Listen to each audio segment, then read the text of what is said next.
चल रहा है, हवा में चल रहा है। सरकार के पास अपना कोई बेसिक तैयारी नहीं है जिससे जन समस्याओं का समाधान किया जा सकते, पीड़ित लोगों की बात सुनी जा सके। ऐसे में कोई भी रास्ता नहीं आम जनता के पास से, इसीलिए उत्पीड़न हो रहा है लगातार कि जो भी स्थापित नेता हैं और जो भी स्थापित पार्टियां हैं वो जनता की आवाज़ नहीं बन सकती हैं, वो जनता की लड़ाई नहीं लड़ सकती हैं। कोई पूर्व मुख्यमंत्री रहा है या कोई पूर्व मंत्री रहा है, वो कहीं ना कहीं भ्रष्टाचार में उसका हाथ फंस चुका है और सरकार के सामने वो मजबूर है, क्योंकि जैसे वो समस्याओं के खिलाफ बोलेगा वैसे सरकार अपनी ईडी सीबीआई उसके पीछे लगा देगी, क्योंकि जो स्थापित पूर्व मंत्री पूर्व मुख्यमंत्री ऐसे जो लीडर हैं वो भ्रष्टाचार में फंस चुके हैं, वो कभी भी जनता की आवाज़ नहीं बन सकते। और आम जनता आज के डेट में मारी भी जा रही है और दर बदर भटक रही है, कोई सुनने वाला नहीं है। सरकार के मंत्री लोगों से मिलते नहीं, सरकार बिल्कुल मदहोश होकर के अपने अपने बंगले में कैद हो चुकी है। मुख्यमंत्री से कोई मिल नहीं सकता, प्रधानमंत्री से कोई मिल नहीं सकता। जो अधिकारी हैं वो जनता को न्याय दिलाने के लिए उनका जरा भी इंटरेस्ट नहीं है। जनता मर रही है, चाहे वो लोगों के उत्पीड़न से, चाहे वो शोषण से, चाहे वो बीमारी से, चाहे गरीबी से, चाहे बेरोजगारी से। प्रशासन के लोग बिल्कुल संवेदनहीन होकर के, संवेदना प्रशासन की सरकार की मर चुकी है।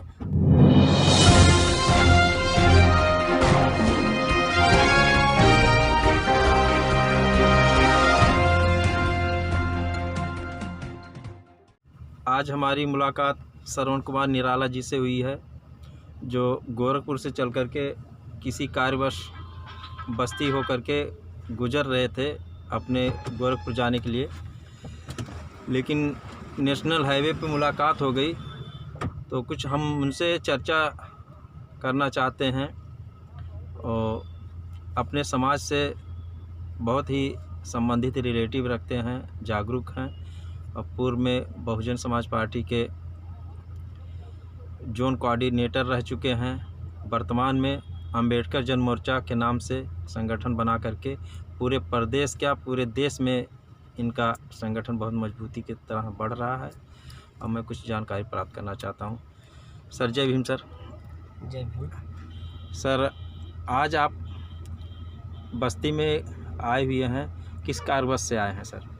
दरअसल क्या है कि हम लोग पूरे प्रदेश के अलग अलग ज़िलों में लगातार अंबेडकर जन मोर्चा के संगठन को विस्तार देने के लिए लोगों से लगातार जनसंपर्क कार्य में लगे हुए हैं। इस क्रम में आज मैं बस्ती में भी आया और बस्ती में भी चूँकि आने की वजह से तमाम जो समस्याएं हैं समाज की, उन समस्याओं को लेकर के लोगों के साथ चर्चा करना था, जिसमें ये बहुत तकलीफ़ की बात है कि पूरे प्रदेश के अंदर बस्ती में भी अभी कलवारी थाने में एक बड़ी घटना हुई। बाबा साहब डॉक्टर अंबेडकर की प्रतिमा एक गांव में लगी थी और उस प्रतिमा को अराजक तत्वों ने तोड़ दिया और तोड़ने के बाद जब स्थानीय लोगों ने इसका विरोध दर्ज किया तो जो पुलिस प्रशासन है, प्रशासन के लोग जो अराजक तत्व हैं उनके खिलाफ कार्रवाई करने के बजाय जो लोग मूर्ति लगाने वाले हैं, जिनकी आस्था है बाबा साहब में जिनकी आस्था है, उनके खिलाफ ही पुलिस कार्रवाई कर रही है। एक तरह से उत्पीड़न कर रही है अम्बेडकरवादियों का। प्रदेश के अंदर सरकार के सह पर पुलिस प्रशासन, स्थानीय प्रशासन के सह पर पुलिस प्रशासन द्वारा ये शोषण किया जा रहा है, उत्पीड़न किया जा रहा है, जो घोर निंदनीय है। और इन बातों का जो ये लगातार दलित और पिछड़े कमज़ोर तबके के लोगों का जो उत्पीड़न किया जा रहा है उत्तर प्रदेश सरकार के सह पर प्रशासन के द्वारा, अंबेडकर जन मोर्चा इसका पूरा विरोध कर रही है। और हम अभी इन मुद्दों को संग्रहित कर रहे हैं और इन मुद्दों के खिलाफ अंबेडकर जन मोर्चा लड़ेगी। उसी लड़ाई को मजबूत करने के लिए, आधार देने के लिए हम लोग लगातार अन्य ज़िलों का भ्रमण कर रहे हैं, लोगों से बातचीत कर रहे हैं, उसकी रणनीति तय कर रहे हैं और बहुत जल्दी हम बड़े आंदोलन की तैयारी में हैं। सर एक जानकारी और चाहते हैं, सबसे ज़्यादा उत्तर प्रदेश में तो बढ़ा ही है क्राइम, लेकिन अन्य देशों से भी आते रहते हैं, व्हाट्सएप के जरिए, सोशल मीडिया के माध्यम से जानकारी प्राप्त होती रहती है।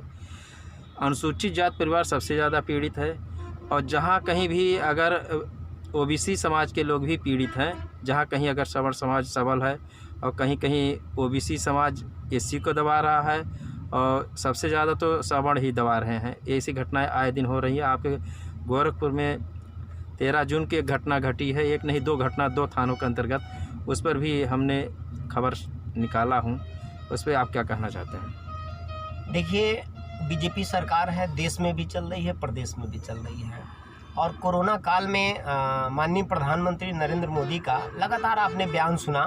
उन्होंने कहा कि कोरोना महामारी को अवसर में बदलना है। तो जो अवसर में बदलने की बात है, जो सामंती लोग हैं, जो पूंजीपाती लोग हैं, जो दबंग लोग हैं, जो लोग अराजक तत्व हैं, आपराधिक प्रवृत्ति के लोग हैं, उन लोगों ने प्रधानमंत्री जी की इस बात को पकड़ लिया कि कोरोना को वो अवसर माना कि इसी अवसर में देश के अंदर जो दलित हैं, जो पिछड़े हैं, जो कमज़ोर हैं, जो गरीब हैं, अनुसूचित जाति के लोग हैं, उनका उत्पीड़न करने का एक तरह से उनको मौका मिल गया। क्योंकि कोरोना काल में क्या है, पुलिस विभाग का अगर कोई भी गरीब आदमी उसका उत्पीड़न हो रहा है, तो अगर फरियाद लेकर के प्रशासन के पास जा रहा, तो न उसको डीएम मिल रहे हैं, न कमिश्नर मिल रहे हैं, न तो पुलिस विभाग का कोई जिम्मेदार अधिकारी मिल रहा है। जब प्रशासन के लोग आम जनता से नहीं मिलेंगे तो आम जनता को न्याय कहाँ मिलेगा? और आम जनता आज के डेट में मारी भी जा रही है और दर बदर भटक रही है, कोई सुनने वाला नहीं है। सरकार के मंत्री लोगों से मिलते नहीं, सरकार बिल्कुल मदहोश होकर के अपने अपने बंगले में कैद हो चुकी है। मुख्यमंत्री से कोई मिल नहीं सकता, प्रधानमंत्री से कोई मिल नहीं सकता। जो अधिकारी हैं वो जनता को न्याय दिलाने के लिए उनका जरा भी इंटरेस्ट नहीं है। जनता मर रही है, चाहे वो लोगों के उत्पीड़न से, चाहे वो शोषण से, चाहे वो बीमारी से, चाहे गरीबी से, चाहे बेरोजगारी से। प्रशासन के लोग बिल्कुल संवेदनहीन होकर के, संवेदना प्रशासन की सरकार की मर चुकी है, और ऐसे में जनता दरबदर भटकने के लिए मजबूर हो चुकी है। इसलिए उत्पीड़न बढ़ रहा है, कोई सुनने वाला नहीं है। ये सरकार बिल्कुल ऐसे चल रहा है, हवा में चल रहा है। सरकार के पास अपना कोई बेसिक तैयारी नहीं है जिससे जन समस्याओं का समाधान किया जा सकते, पीड़ित लोगों की बात सुनी जा सके। ऐसे में कोई भी रास्ता नहीं आम जनता के पास से, इसीलिए उत्पीड़न हो रहा है लगातार। सर, एक सवाल और है, हमारे चैनल के माध्यम से आप अपने बहुजन समाज और भी तमाम सामाजिक संगठन कार्य कर रहे हैं, तो उनको क्या संदेश देना चाहते हैं?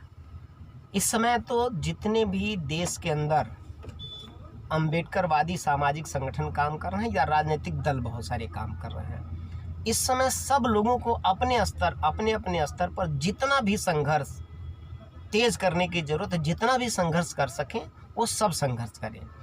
एक मिथ्या है लोगों के दिमाग में कि जो स्थापित पार्टियां हैं या स्थापित नेता हैं अब वही लड़ाई लड़ेंगे, जबकि सही बात यह है कि जो भी स्थापित नेता हैं और जो भी स्थापित पार्टियां हैं वो जनता की आवाज़ नहीं बन सकती हैं, वो जनता की लड़ाई नहीं लड़ सकती हैं। कोई पूर्व मुख्यमंत्री रहा है या कोई पूर्व मंत्री रहा है, वो कहीं ना कहीं भ्रष्टाचार में उसका हाथ फंस चुका है और सरकार के सामने वो मजबूर है, क्योंकि जैसे वो समस्याओं के खिलाफ बोलेगा वैसे सरकार अपनी ईडी सीबीआई उसके पीछे लगा देगी, क्योंकि जो स्थापित पूर्व मंत्री, पूर्व मुख्यमंत्री, ऐसे जो लीडर हैं वो भ्रष्टाचार में फंस चुके हैं। वो कभी भी जनता की आवाज़ नहीं बन सकते, जनता की आवाज़ नहीं उठा सकते। वो सारे स्थापित नेता अपनी सुरक्षा की लड़ाई लड़ रहे हैं, वो जनता की सुरक्षा की लड़ाई नहीं, समाज की सुरक्षा की लड़ाई वो नहीं लड़ सकते हैं। ऐसे में जो छोटे संगठन हैं और जो छोटी राजनीतिक दल हैं, जो पार्टियां हैं, अब उन संगठनों के ऊपर बड़ी जिम्मेदारी है और समाज को उन्हीं संगठनों से भरोसा है, उन्हीं संगठनों के ऊपर समाज को भरोसा है, क्योंकि वही वो लोग हैं जो गांव में जाते हैं, वही वो लोग हैं जो जिलों में रहते हैं, वही वो लोग हैं जो खुल के लड़ाई लड़ सकते हैं, क्योंकि वो मिनिस्टर रहे नहीं, वो विधायक और सांसद रहे नहीं, भ्रष्टाचार में कहीं इन्वॉल्व रहे नहीं, इसलिए वो लड़ सकते हैं बेबाकी से, उनको डर नहीं है। जो स्थापित नेता हैं, जो शीर्ष नेता हैं, जो बड़े बड़े बंगलों में रहते हैं, वो भ्रष्टाचार में खुद डूबे हुए हैं, वो समाज को बचाने की लड़ाई नहीं लड़ रहे हैं, बल्कि सरकार की चमचागिरी कर रहे हैं अपनी जान बचाने के लिए। इसलिए ये जो छोटे संगठन हैं, अब समाज की सुरक्षा की सारी जिम्मेदारी इन छोटे संगठनों के कंधों पे है, और यही छोटे संगठन अपनी लड़ाई लड़के आज समाज का अस्तित्व बचा भी रहे हैं। जो 2 अप्रैल का घटना देश के अंदर हुआ, आपने देखा SC/ST एक्ट के मसले पे हुआ, वो छोटे संगठनों का जो गांव लेवल पे काम कर रहे हैं, शहर लेवल पे काम कर रहे हैं, नगर लेवल पे काम कर रहे हैं, वही ये छोटे संगठन ही थे जो SC/ST एक्ट को सड़क पर लड़ करके बचा ले गए। अगर किसी बड़े राजनीतिक दल और किसी बड़े नेता के भरोसे रहते तो वो SC/ST एक्ट समाज में आज इस देश के अंदर समाप्त कर दिया गया होता।